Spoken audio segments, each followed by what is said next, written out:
What's up, guys? Grady here with Grady's Gear, and today I'm finally ready to do my full review on this guy, the Demko knives AD20.5.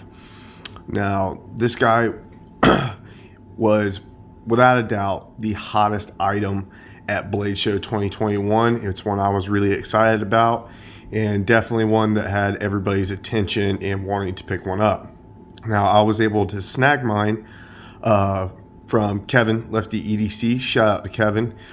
He was able to snag this for me while him and Kyle, D2M Knives and Gear, there's his logo right there, they were able to go together. Me and Jake, Bearded Gear, we weren't able to go. I've just had a lot of stuff going on, my wife being pregnant and work. Jake had a whole bunch of stuff going on, so he couldn't make it, but I had asked Kevin if he got a chance, if he could pick me one of these up. And lo and behold, the very next day, the first day of Blade Show, he sent me a picture, had it in his hand, and I was super stoked about that. So huge shout out to Kevin for picking this up for me. I was definitely stoked to get it, and I've had it now for a few weeks, and I love it, guys. There's a lot to talk about with this knife. There's already been a whole bunch of reviews on YouTube, but I kind of wanted to give you guys my 2 cents on it. So I went with the clip point variant. There's 2 versions of this knife.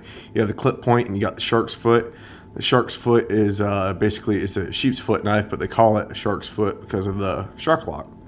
And this knife is an exact replica, scaled down version of the AD20, which is Demko's American made kind of mid-tech style knife. The only issue with that is they're really hard to get, they sell out fast, and they're over $400. They come in a whole bunch of different blade steels. I've seen them in 3V, Crewwear, 20CV, etc.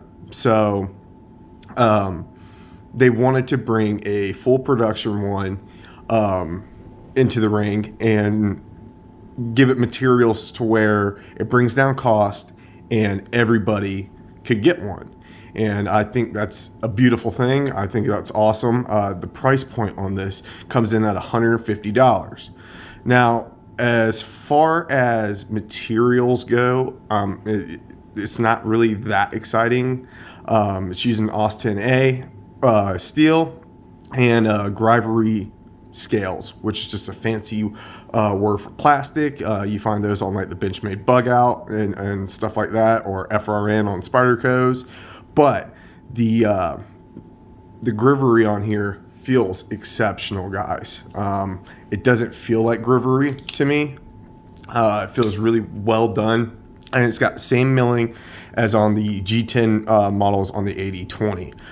The reason why I never got an AD20, I've never handled one, I've never owned one. The reason why I didn't get one is because it was too big. I knew it would be too big, and I knew I wouldn't carry it. So, and because it was over $400 for something that I knew I would probably sell, I never picked one up. But when I heard the announcement of this, I was super, super excited because this is right in my wheelhouse.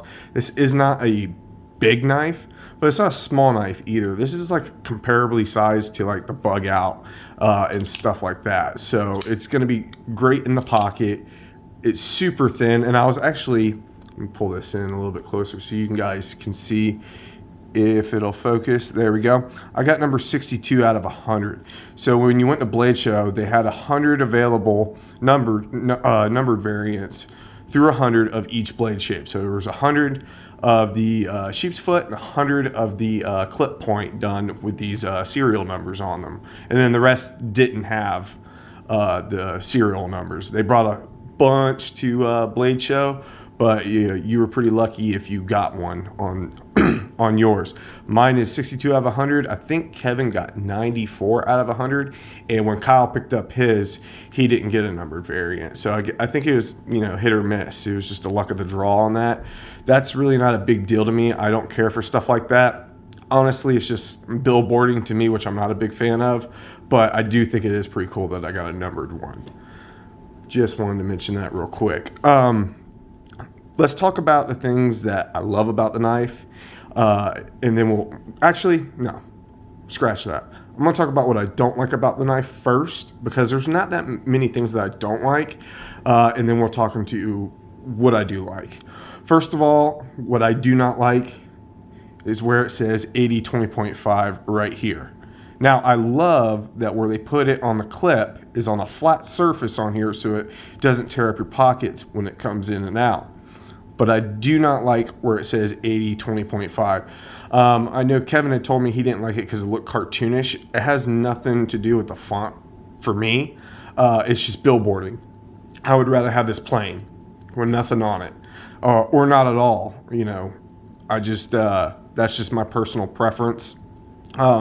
This little pivot collar thing right here, that doesn't bother me at all, and I see why they wanted to do that, because on the on the AD20 they have a custom pivot collar right here with the same logo on here, so I think that's pretty cool on there.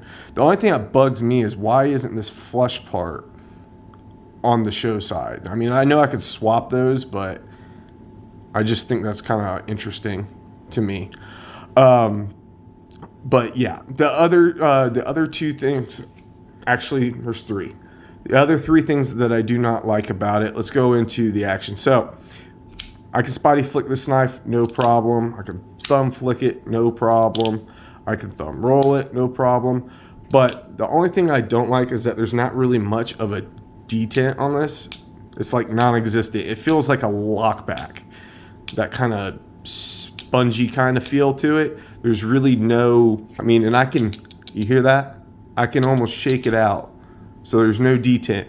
So I have found for me, the thumb hole, I cannot spidey flick this. And this is probably just because of the size of my hands and where this hole is located. If this hole came up here where the thumb stud is, I'd probably be able to spotty flick it. But because it sits lower and there's no detent for me to like build pressure and give it gas, see, I can't do it. And I'm giving it a lot of gas trying to get it out.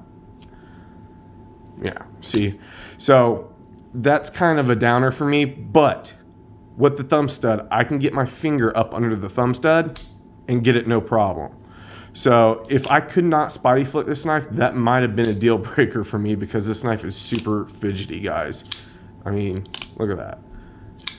So that is a con. The other two cons that I don't like are just, you know, this thing comes with a great case, right? Really cool Demko box on here. Great artwork. I love that. Demko knives even got my number on here, 62 out of 100, which is cool. You open it up. You get this really cool pouch. You get the cool, this is a Velcro patch right here. You open it up. You know, you get a microfiber cloth in here, and back here you get a clip to where you, if you're left-handed, you can swap the clip for left-handed, which is awesome, right? You guys know I'm kind of a packaging slut. I like it when I have a good presentations. I could do without this, without the pouch and the patch and the microfiber cleaning cloth, and just had a nice box like this, you know, with cool artwork on it, and just had this, and I would have much rather had like an upgraded blade steel. Now, there's nothing wrong with AS10A, you know. Yeah, there's nothing wrong with it, but I would have much rather, you know, take away this, keep the cool box, and give me like 20 CV or something like that. That would have been my preferred thing. It's not a deal breaker by any means. This is a keeper for me, guys. This has been in my pocket damn near every day since I got it, and I love it. And so my overall review is going to be very positive of this thing, just from me, my experience with it. AS10A is perfectly adequate for EDC purposes. That was my fault. But, you know, I would have much rather seen 20 CV on here. And, you know, the grivery, I don't mind it, but I know some people do. But it's done very well on here. But if I had to give it a knock, you know, G10 would have been nicer. But I get it. They're trying to keep the cost down, and I completely understand that. So that pretty much does it for all the cons that I have about this thing. Just the no detent on here. I kind of would like to have a detent. I also would like to be able to get it with the thumb hole, but I don't think that's anything to do with the knife, because Kevin and those guys can get it no problem. I have tried and tried, but I just have to do it with a thumb stud, which isn't a big deal. As long as I can spidey flick it, I don't care. So let's get into what I love about this knife. I think the thing I love most about this knife is the thing that everybody else loves about this knife, the shark lock right here. This is just such an intuitive design that works. It's strong. Now, if you don't know the shark lock and you don't know Andrew Demko, he is the brainchild behind the Triad lock with cold steel. He's done a lot of work with cold steel, put out a lot of knives, right? And so he creates very, very strong locks. I have a cold steel Code 4, very, very tough lock on there. From everything I've watched and what he has said about this lock, apparently this lock is as strong as a Triad lock, if not stronger. So that's awesome. Now, I'm not beating with my knives. You know, I mean, I'm not batoning. I'm not putting them under immense stress. I'm opening up Amazon boxes and my kids' toys and stuff like that. So that doesn't really bother me. But he's created a strong ass lock with this fidgetability right here to be able to sit here and do this. This is the most fidgety side opening knife besides and out the front that I have in my collection.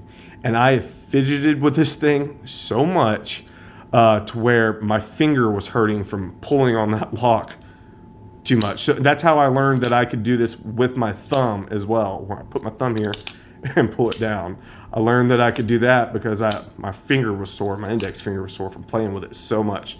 I just think it's an ingenious design. I also think it's an ingenious thing that this isn't manufactured by Cold Steel. Now, I am sure because this is made in Taiwan that, you know, whoever manufactures Cold Steel is probably manufacturing this.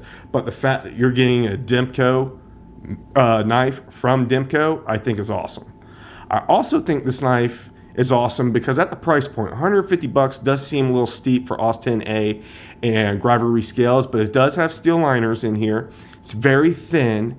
It's pretty light. It's pretty lightweight for what it is, guys. And I think when these come to market, now, as of right now, the filming of this video, these are really only available on the secondary market. People got them at Blade Show, and a few dealers got them while Blade Show was going on, but they sold out within minutes, so they're not really available right now.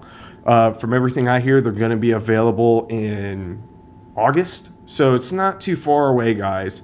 If I were you, I would just wait for the dealers to get them and then buy one for $150 because you're going to pay. I've seen them on the secondary. You know, people are trying to sell them for $300. To me, that's absolutely outrageous. Too much to pay for something like this, unless you just want it that bad. I mean, you know, you do you. but me personally, I would just wait for them to come out to dealers. But I think once they are readily available, they're in full production, I think these are going to sell like hotcakes, just like the Benchmade Bug Out did. And I think Demko is going to ride this train just like Benchmade has with the Bug Out. And I don't mean that in a bad way, because the Bug Out is fantastic, and it's actually the knife that got me back into knife collecting. And I think they're very similar as far as price point and what you get. Obviously, you're going to get a better blade steel on the Bug Out. And that would be the knife that I would, if somebody's not into knives, they want a good knife, but they're just not into knives like that. They're not a collector. They just want a good knife that's they can resharpen fairly easy, that gives them that fidget factor, but it's lightweight, it's thin, they can carry it anywhere. Just all around great EDC knife. That is what I would steer them to. Now that this is out, I would steer somebody this way absolutely all day, every day of the week, because it's got everything. Fidget factor, the blade steel is not going to be hard to sharpen. You know, it comes in different blade shapes, so they could pick whichever one fits them best. It's ergonomic. It fits in the hand great. I have large size gloves. I get a full grip on this thing. The Shark Lock is where my thumb wants to land. It does have jimping on the back right here where I can put my thumb right here if I wanted to. The pocket clip is not deep carry, but it doesn't bother me because the knife is so thin. That little spot right there is where my finger lands, so I could pinch it and just pull it right out of my pocket. I thought that that would bug me when I got this knife, but I actually prefer it. And how slim it stays to the knife is just phenomenal. I think Demko just hit this out of the park. As far as my EDC use with it, it's cut great. It slices just fine. I think I've seen people do harder use videos on this and, you know, kind of putting it through its paces, and it handled very well for what it is. And I have no doubt that it couldn't. I mean, it's ergonomic. It feels great. I'm not necessarily a hard user, so I wouldn't know. But guys, this thing's awesome. So when this thing comes into full production, if you haven't got one or you're thinking about it, I would highly recommend this. This is a knife that I would recommend. I don't want to say necessarily over the bug out, but at the price point that you get, you know, this is definitely a more robust knife. And either one, I tell them you can't go wrong with either one. This one to me is more fidgety than the Axis lock and just more fun to play with. I love the acoustics that it makes. I mean, you can sit there and just do this all day long like I do. I fidgeted with this thing more than any other knife at this point. Just great. I love the gray grivery. I love the fact that they went with gray, something other than black. And I assume once these are released and people start getting them in these hands, the sky's the limit, guys. I am assuming that they are going to release different colors of grivery. I've already seen guys dyeing theirs different colors and stuff like that. I'm assuming that they're going to do different runs, maybe with some higher end blade steels. I am very excited to see if they come out with the, I think it's the AD20 compact, which is like the, you know, the mid-tech version of the AD20, just scaled down like this. I would love to see that. I'm definitely thinking about picking up a shark's foot version of this when they become available in the full production, because I really dig the shark's foot as well. I kind of want to have both.